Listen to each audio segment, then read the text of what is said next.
A small aircraft disappeared into the winter interior of Alaska without witness or signal. There was no immediate search, no clear wreckage seen from the air, and no certainty that anyone had lived through the impact. Far from roads or settlements, two survivors stepped out into a landscape defined only by snow, distance, and cold that did not ease. What followed was not a dramatic escape, but a slow, measured attempt to remain alive while moving through a silence that offered no guidance and no protection. Each mile required decision. Each hour required endurance. In that environment, survival was not an action. It was a condition that had to be maintained, moment by moment, until the outside world returned. The interior of Alaska in winter holds a stillness that feels complete. Snow covers the ground in an unbroken surface, softening the shape of rivers, trees, and abandoned tracks. Light arrives slowly and leaves the same way, stretching the day into long periods of pale gray. Sound does not travel far in this cold. Even movement seems reduced, as if the land itself has chosen to remain quiet. From above, the region appears empty. Forest spreads in dark lines between frozen waterways. Low hills rise and fall without pattern. There are no clear borders to guide distance, only repeating forms of white and shadow. In winter, travel depends on preparation and memory. A wrong direction can continue for miles without any visible warning. I had come north through ordinary decisions, following a route that others had taken before. Flights across this landscape were routine in the cold season, connecting small places separated by terrain that roads could not easily cross. The aircraft that carried me moved through calm air, steady and familiar, part of a daily rhythm that rarely drew attention. Nothing in the early hours suggested interruption. The sky remained clear. The ground below looked unchanged, distant and silent in the way it always had. Winter held everything in suspension, preserving the land in cold balance. At that time, survival was not a thought. The landscape was only scenery beneath a normal journey, and the quiet felt permanent rather than fragile. Travel in remote Alaska often begins with practical needs rather than intention. Distances between communities are large, and winter narrows the available choices. Aircraft replace roads. Schedules depend on weather, daylight, and mechanical reliability. For those who move through this system regularly, the process becomes ordinary. Preparation is quiet and methodical, shaped more by habit than by reflection.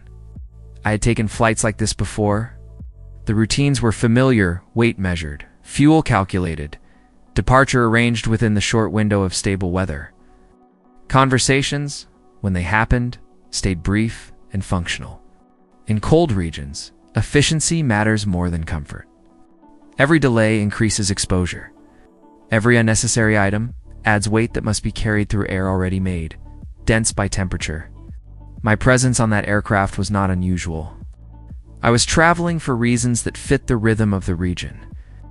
The same kinds of reasons that bring teachers, workers, hunters, and families across the interior each winter.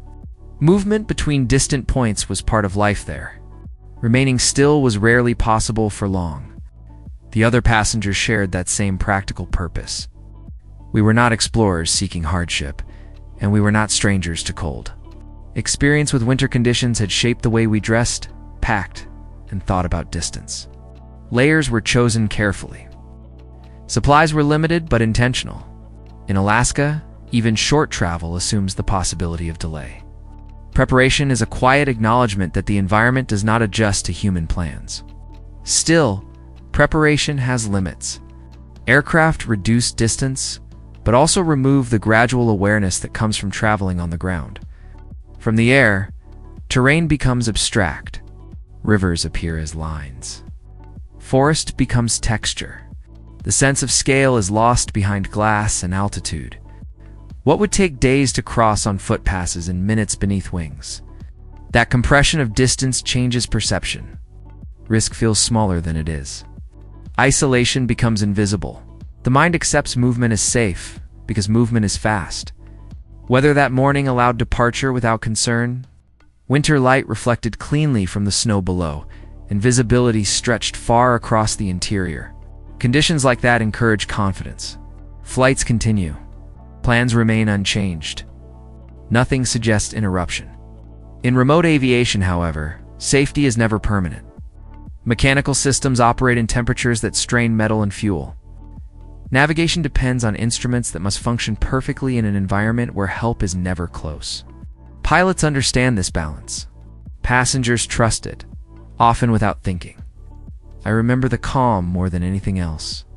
The steady vibration of the engine, the narrow interior space shaped by routine use, the awareness of distance passing beneath us without effort. There was no sense of danger forming, no signal that the ordinary sequence of departure, travel, and arrival would break. Journeys in the north often feel suspended between control and uncertainty. Most end without incident. Their memory fades quickly, replaced by the next necessary movement across the same wide terrain. This flight began with that same expectation of completion. Nothing in those early moments suggested that the landscape below silent, frozen, and immense would soon become the only world around us. Change in flight does not always arrive with violence. Sometimes it begins as a small difference in sound or motion, something subtle enough to question before fully understanding. The steady rhythm of the engine shifted first, no longer predictable. Vibration followed, passing through the frame of the aircraft and into the confined space where we sat. In remote regions, pilots are trained to read these signals quickly. Mechanical irregularities cannot be ignored when there is nowhere nearby to land. What might be a manageable problem near a city becomes immediate danger over wilderness. Distance removes options. Cold removes time. The aircraft began to lose stability. Altitude, once constant, no longer held. The ground below, distant only moments earlier, started to feel present in a new and irreversible way. Forest and frozen waterways expanded in the window, no longer abstract shapes but physical terrain approaching with steady certainty. There was no dramatic sequence, no clear pause in which decisions could unfold slowly. Events compressed into a short span of motion and sound. The controlled path of flight gave way to descent that could not be fully corrected. The difference between navigation and falling narrowed until it disappeared. Impact with snow-covered ground carries a muted force compared to bare earth, but it is not gentle. The structure of the aircraft absorbed what it could. Motion stopped without warning. Silence followed, sudden and complete, replacing the continuous engine noise that had defined every moment before. For a brief time, orientation was unclear.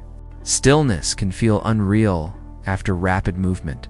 Cold entered the cabin quickly, filling the space left by broken insulation and open air. Breath became visible. Sound returned only in small, separate pieces, the shift of clothing, the movement of snow against metal, the quiet confirmation that survival, at least in that first moment, was possible. But survival at impact is only the beginning of a different calculation. The aircraft would not fly again. No road lay within sight. No immediate signal connected us to the outside world. Isolation, which had existed below us as distant geography, had become immediate and complete. Leaving the aircraft required a deliberate shift in thinking. Inside the broken structure, there was partial shelter from wind, but little else. Fuel could not provide lasting warmth. Supplies were limited to what had been carried for a short flight, not for extended survival on open ground. Remaining in place meant waiting without certainty of rescue. Movement, though dangerous, offered the only possibility of changing the outcome. The first minutes outside established the scale of the environment. Snow reached uneven depths, sometimes firm, sometimes collapsing beneath weight. Each step required effort. Cold air tightened the chest and slowed breathing. Distance, which had seemed abstract from the air, returned in its full physical meaning. Nothing nearby suggested human presence, no road, no structure, no line cut through trees. We understood that walking would consume energy already reduced by shock and injury. Yet stillness would consume time, and time in winter carries its own danger. Decisions became simple because complexity had no use. Move. Conserve heat. Avoid injury. Continue until continuation was no longer possible. Direction relied on limited reference. The low winter sun, offered only partial guidance, and cloud cover threatened to remove even that. Terrain shaped movement more than intention. Frozen rivers provided smoother travel when they could be reached. Forest forced slower progress, branches heavy with snow narrowing the path between trunks. Every detour added distance not measured in miles alone, but in strength lost. Clothing became the first line of survival. Layers trapped what little warmth the body could produce. Moisture had to be controlled, because damp fabric in sub-freezing air leads quickly to heat loss. Movement generated sweat. Stopping allowed cold to take hold. Balance between effort and rest required constant adjustment, learned step by step rather than planned in advance. Time changed character during the walk.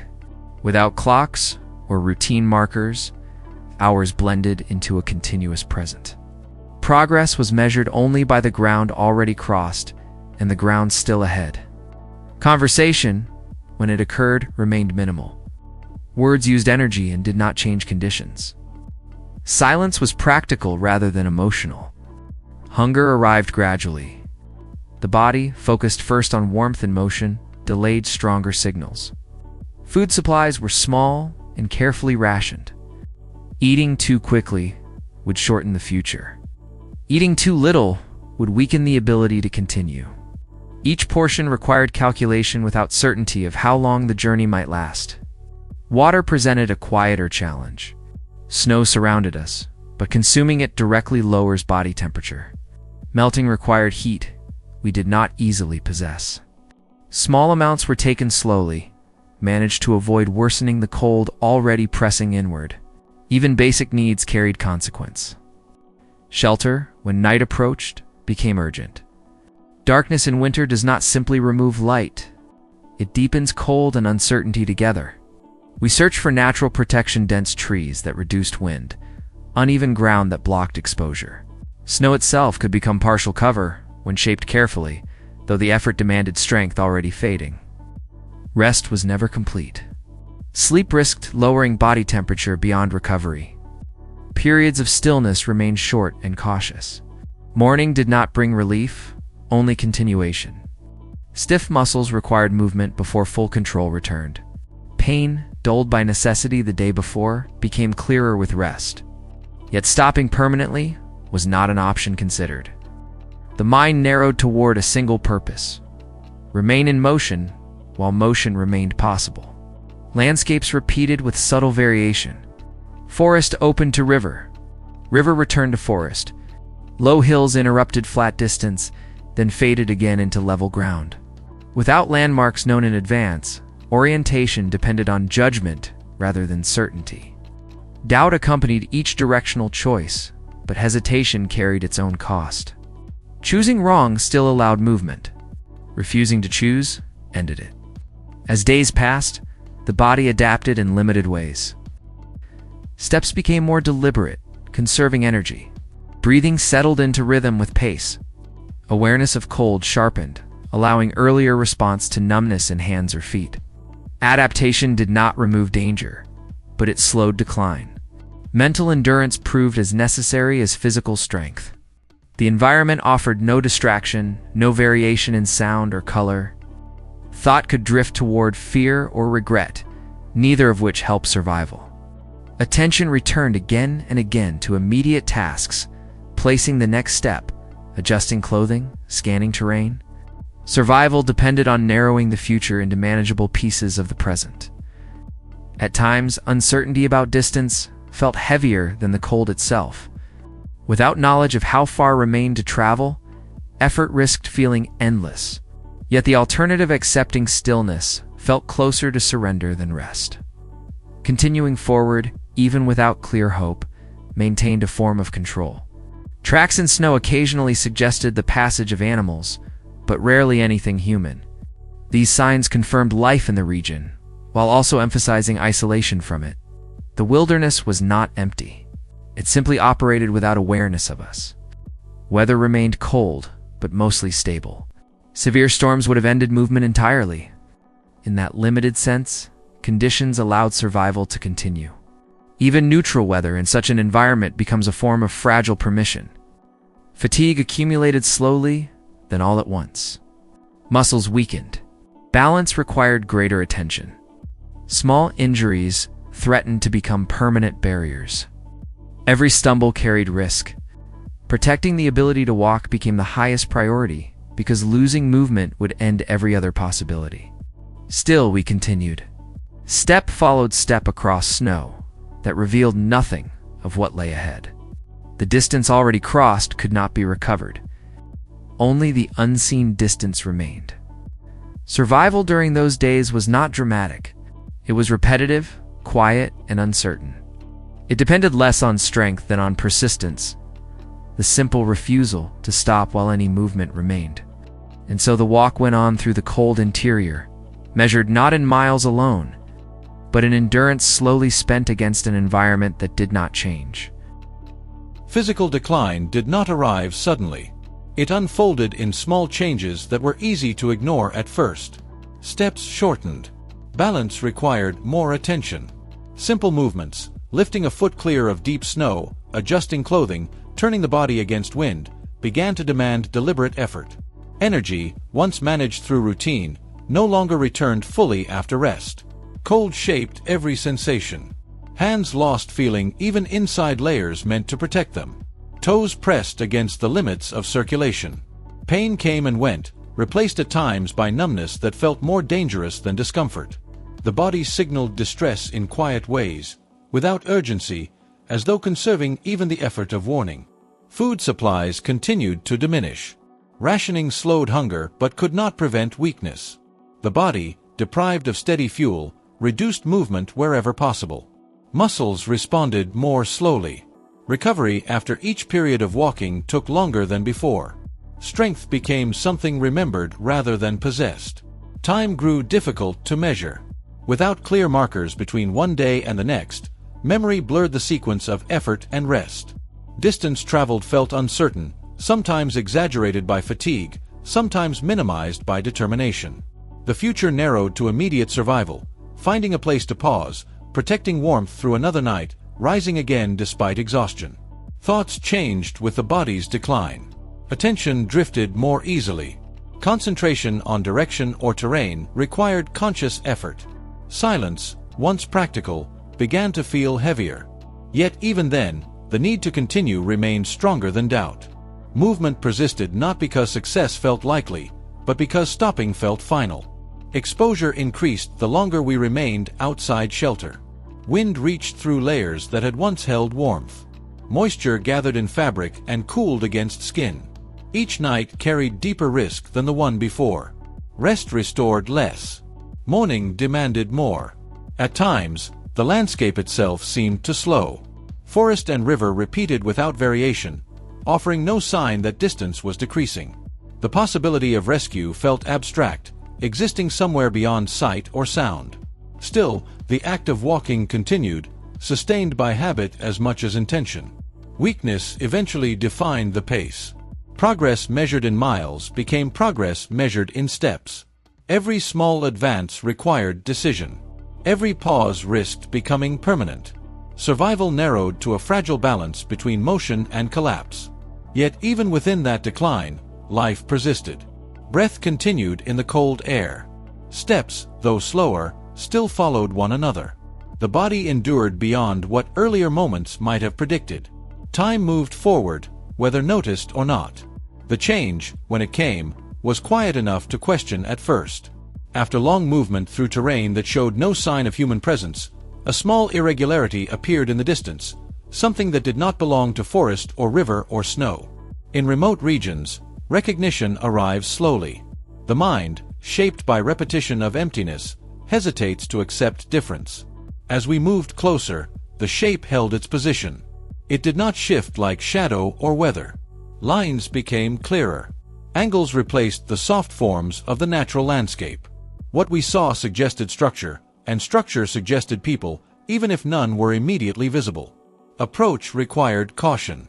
Strength was limited, and certainty remained fragile. Yet the possibility of contact altered movement in subtle ways. Steps, though still slow, carried direction rather than guesswork. Distance, once abstract, now had meaning measured against something real. Evidence of human presence often appears before people themselves: tracks pressed into snow, cut wood, the outline of a path shaped by repeated passage. Each sign confirmed that the isolation defining the previous days was no longer complete. The outside world, absent for so long, had begun to return in small, practical details. When contact finally occurred, it was not dramatic. There were no sudden gestures or raised voices. Recognition unfolded through ordinary observation: injured travelers emerging from winter terrain, bodies marked by cold and exhaustion. Assistance followed the same quiet pattern. Shelter replaced exposure. Warmth replaced constant wind. Movement no longer depended on failing strength alone. Rescue in remote environments is often procedural rather than emotional. Those who provide help focus first on stability: heat, water, medical attention, transport. Survival, once uncertain, becomes a condition managed by others. The long effort of endurance gives way to stillness that no longer carries immediate danger. The landscape outside remained unchanged. Snow continued to cover distance without sign of what had occurred within it. Only our position in relation to that landscape had shifted, from isolation back to connection. The walk had ended, not with certainty or triumph, but with simple arrival. Survival leaves its traces in quiet ways. The interior of Alaska remained as it had always been: forests repeating, rivers frozen, snow unbroken beyond the paths we had carved. The aircraft itself, broken and partially buried, persisted as a marker of what had begun the ordeal. Tracks through snow faded quickly with wind and temperature, leaving only faint impressions visible from close distance. The significance of the journey exists not in spectacle, but in the demonstration of human persistence within strict limits. Decisions, step by step, mattered more than planning for unknown variables. Physical endurance, careful rationing, attention to the cold, and continuous movement preserved life where failure would have been final. The landscape did not change, only our position within it shifted. Reports afterward documented the survival with measured detail: the distance walked, the days endured, the methods employed to manage heat, food, and water. Injuries were minor compared to what might have occurred. Exposure had been mitigated by clothing, motion, and disciplined rest. Observers noted the precision of movement and the quiet application of available resources, emphasizing survival as an outcome of careful practice rather than extraordinary circumstance. In the snow, the environment continued as it always had. Storms would come and go, rivers would freeze and thaw, and wildlife would follow its patterns regardless of human presence. The experience left no mark on the land beyond traces already erased by wind. What remained was a record of persistence, a human impression against the indifferent winter interior. The lessons are subtle. Survival in these conditions is not heroic in a visible sense. It is methodical. It is measured. It is maintained quietly over time. And when one returns from such a landscape, the knowledge of its vastness, stillness, and impartiality remains, long after physical recovery is complete. The snow continues, as it always does. The interior remains indifferent. And the act of survival, completed, exists only in record, memory, and quiet reflection.